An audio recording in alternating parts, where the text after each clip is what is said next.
Muy bien, muchas gracias. Muy buenos días. Primero quiero agradecer la posibilidad de compartir en este seminario. Quiero felicitar a los organizadores, saludar a los panelistas y, por supuesto, a todos los que nos acompañan en esta mañana. Eh, bien, podemos pasar a la segunda. Bien.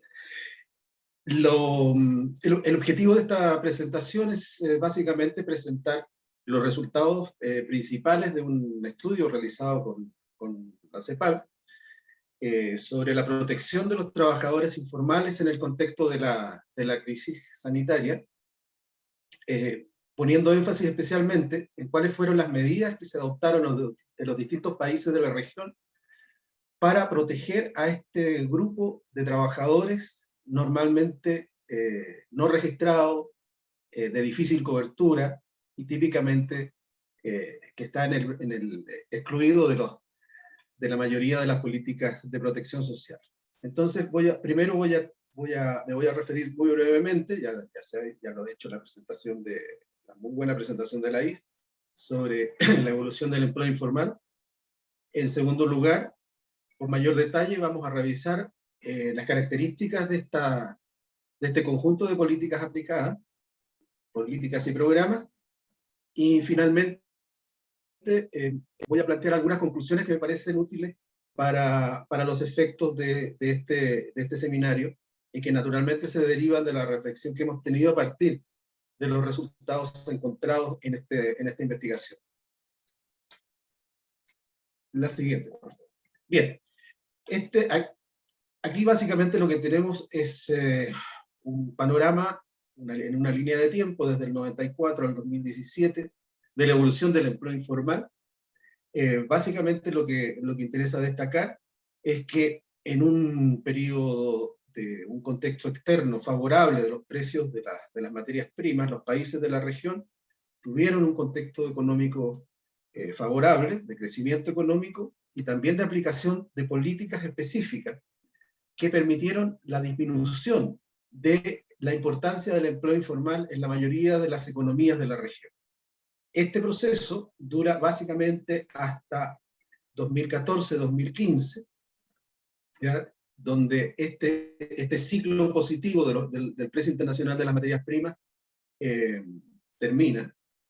Y de ahí hasta el año 2019 uno puede observar ya que las malas noticias comienzan a volver nuevamente, en el sentido de que en materia de empleo informal comienza a tener vuelve a retomar su importancia. El empleo informal, como se ha dicho, es un rasgo estructural de las economías de la región, y el abordaje, digamos, del tratamiento de la informalidad requiere, como lo ha planteado la OIT, de una estrategia integrada de políticas, que además requiere de una persistencia en el tiempo, de diferentes fuentes de financiamiento, de distintas vías, ¿cierto?, para operar sobre sus distintas causas, de tal manera que se trata de una tarea compleja.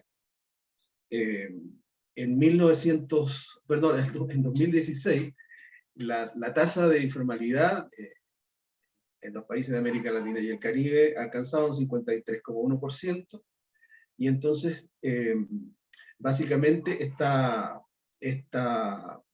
proporción se explica fundamentalmente por el empleo informal en el sector informal, y en menor medida el empleo informal en el sector formal.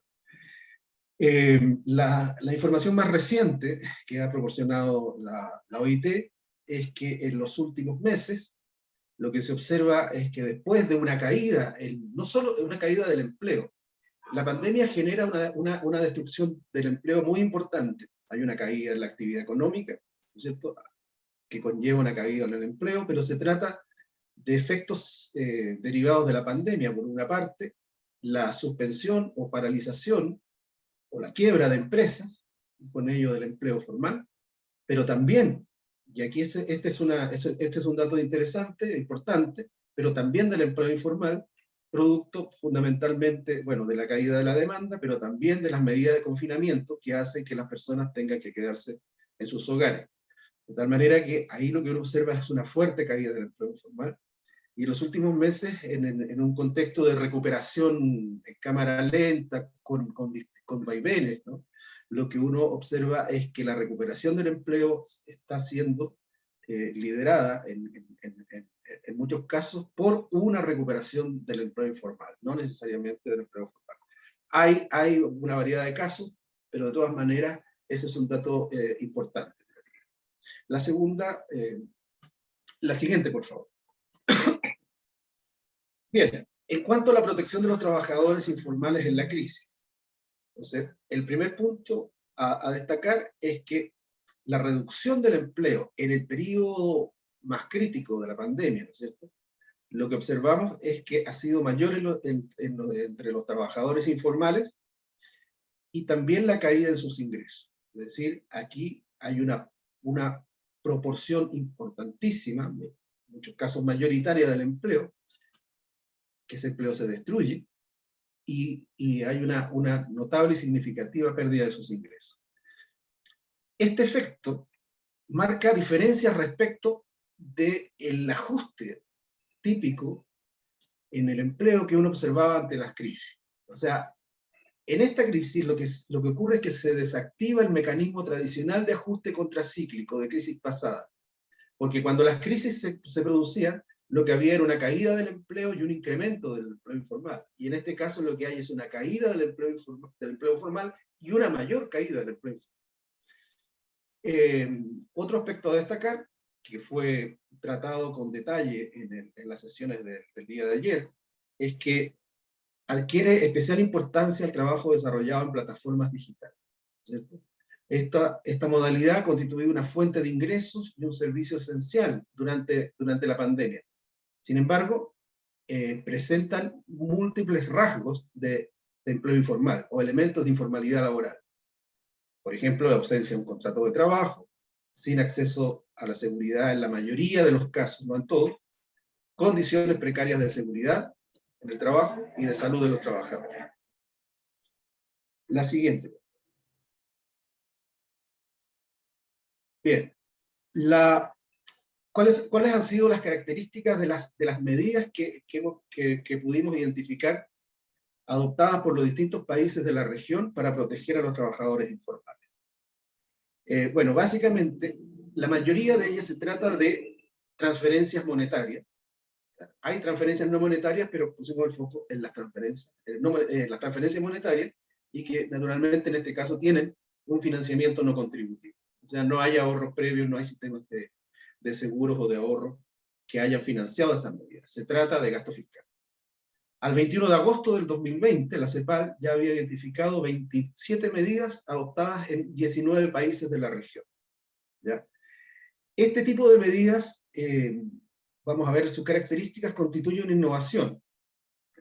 El solo hecho de haber identificado estas 27 medidas nos dice, miren, efectivamente aquí hay una innovación respecto del diseño de los programas tradicionales de protección social, pues se trata de una población que normalmente no estaba dentro de la cobertura, precisamente porque se trata de trabajadores de difícil cobertura, difícil identificación, localización. No están normalmente identificados en los registros sociales y no tienen un vínculo muy limitado, inexistente, con el sistema tributario y, en fin, con los esquemas de seguridad social.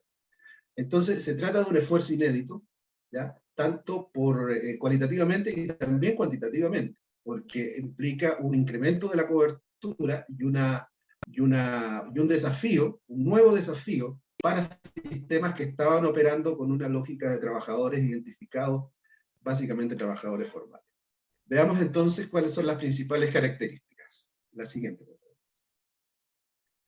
Bien, de estas 27 medidas, ahí a la izquierda ustedes pueden ver, bueno, los 19 países en los que fue posible identificar.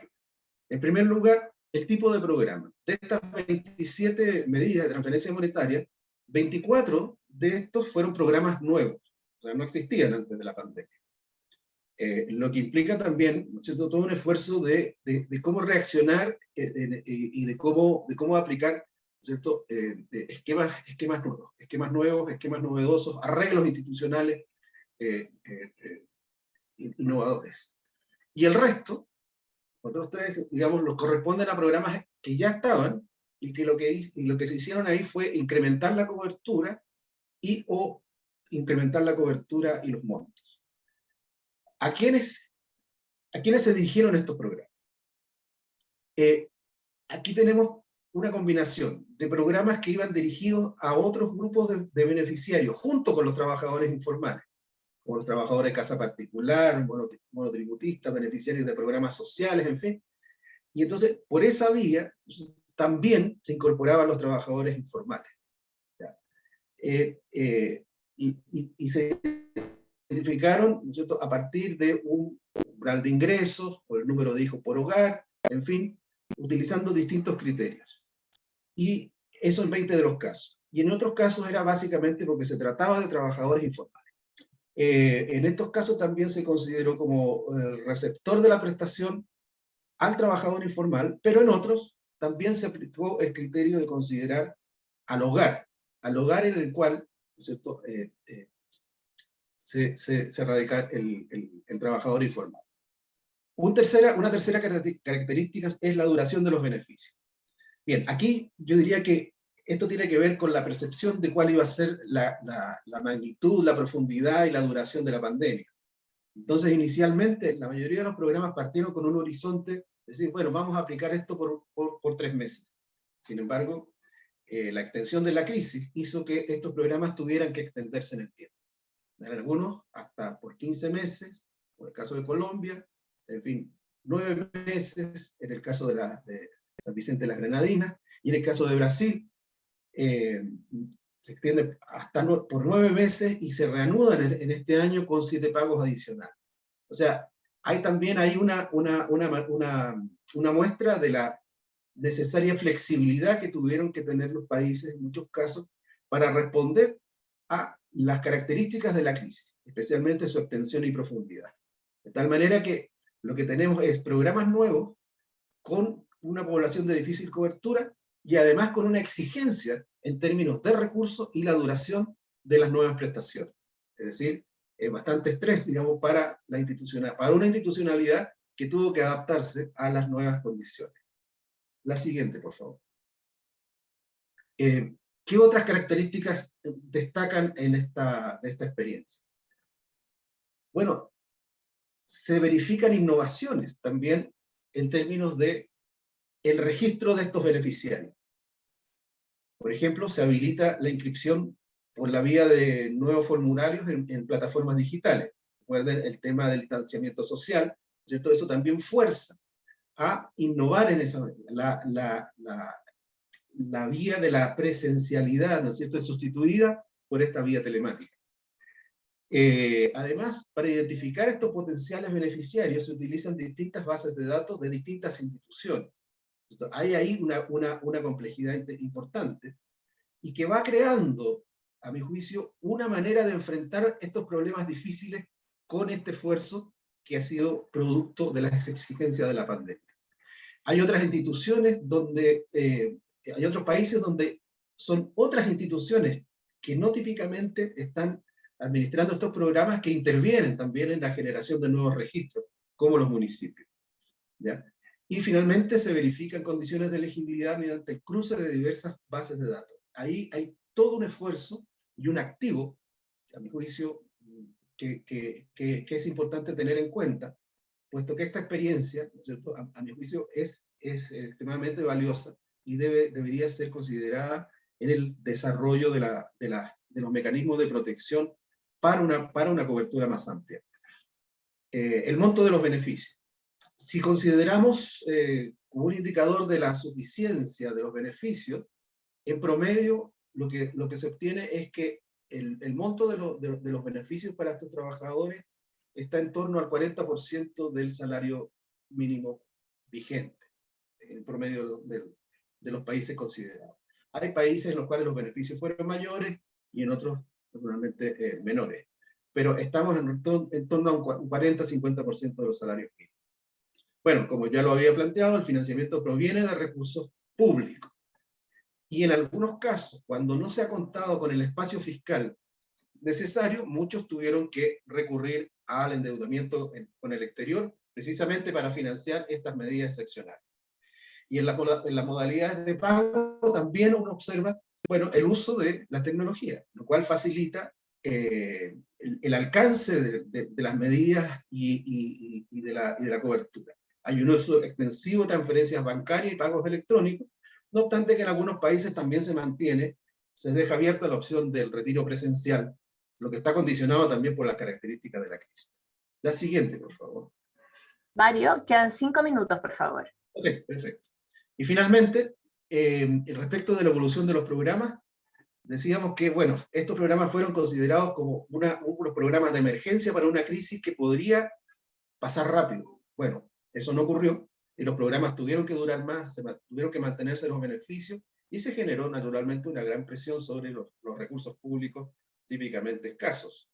Entonces, la extensión de la crisis fue un condicionante de ello, y también la efectividad de la reactivación. O sea, la reactivación ha estado condicionada también por los éxitos en el control, ¿no es cierto?, de la pandemia. En la medida que esto último no ha sido totalmente eficaz, bueno, nuevamente eso conspira con la idea y con el objetivo de generar una rápida recuperación. La siguiente. Aquí yo quiero plantear, hemos puesto el énfasis, el estudio se centró en las medidas de transferencias monetarias con financiamiento no contributivo, pero solo quería llamar la atención respecto de los sistemas contributivos, básicamente los seguros de desempleo en los países de la región. En estos casos, bueno, ellos sí han cumplido un rol anticíclico, y es lo que se espera que cumplan. La buena noticia es que sí lo han cumplido. Y también en este caso, claro, no se trata de trabajadores informales, ¿no?, pero se trata de trabajadores formales que han operado bajo esta modalidad de protección. Y en este caso también se observaron innovaciones, ajustes al diseño original, vía el relajo o la liberación de algunas condiciones, ¿no es cierto?, de elegibilidad para obtener los beneficios. En muchos casos se aumenta el monto de los beneficios, también la duración de estos, se incluyen a otros conglomerados que no estaban típicamente en la legislación, en la cobertura protegida de estos sistemas, y también se activan ante otros eventos, como han sido la reducción de las jornadas en las empresas, producto de la crisis, o bien la suspensión de las actividades. Entonces, aquí también hay una innovación respecto de sistemas que no están enfocados en los trabajadores informales, por definición, pero que también pero que tienen un efecto importante. Primero, generan una respuesta rápida ante situaciones de crisis, o sea, hay una respuesta contracíclica, y por otra parte, disminuyen el peso del financiamiento de las medidas en general que tienen que adoptar los países y que recaen en el financiamiento fiscal. En este caso, no, porque se trata de ahorros acumulados. La siguiente, por favor. Y para terminar, algunas conclusiones. La primera es que las urgencias de la crisis impulsaron nuevas medidas de protección social para una población de difícil cobertura. Esta sería una buena noticia. Las dificultades que presenta este conglomerado, bueno, en este caso, en la experiencia reciente, bueno, logra de alguna manera, con mayor suficiencia, insuficiencia, mayor o menor duración, pero se logra llegar a un conglomerado que normalmente ha estado excluido. Y además se hace con métodos innovadores, ¿no es cierto?, como nuevos métodos para registrarlo, el cruce de información, para validar las condiciones de elegibilidad, la utilización de nuevas tecnologías para canalizar los beneficios, reducir los costos y llegar con los beneficios en forma oportuna.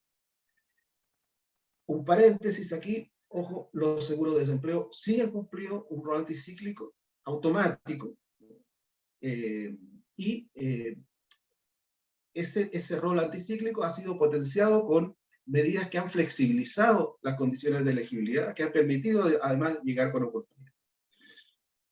La experiencia, entonces, ha generado, a mi juicio, un conjunto de nuevos activos, ¿no?, que permitirían, que deben ser considerados en el diseño, de aquí en adelante, ¿no es cierto?, de las políticas de protección social. ¿Ya? Del mismo modo, en esa medida, ¿no es cierto?, la respuesta contracíclica con sistemas contributivos y no contributivos se puede potenciar. Es decir, esta experiencia es valiosa en el sentido de que aporta nuevos elementos que pueden ser incorporados en el diseño y en la ejecución de los programas de protección social. En el penúltimo lugar, a mí me parece que, no obstante, que se requiere persistir, ¿cierto?, en impulsar sistemas integrados de protección ante la pérdida del empleo. Es decir, algunos con base contributiva, otros con base no contributiva, con políticas con prestaciones, otros con políticas activas, pero teniendo siempre como la finalidad, o no perder de vista que la finalidad no es la protección en sí, sino que es la reinserción de los trabajadores al mercado de trabajo. Y si se trata de trabajadores informales, con mayor razón. Y en ese sentido, ahí va la última conclusión, es que por lo tanto no se debe abandonar los esfuerzos de impulsar estrategias de formalización de los trabajadores informales para acceder a la protección social. Es decir, estas experiencias muestran innovaciones, respuestas a partir de recursos escasos.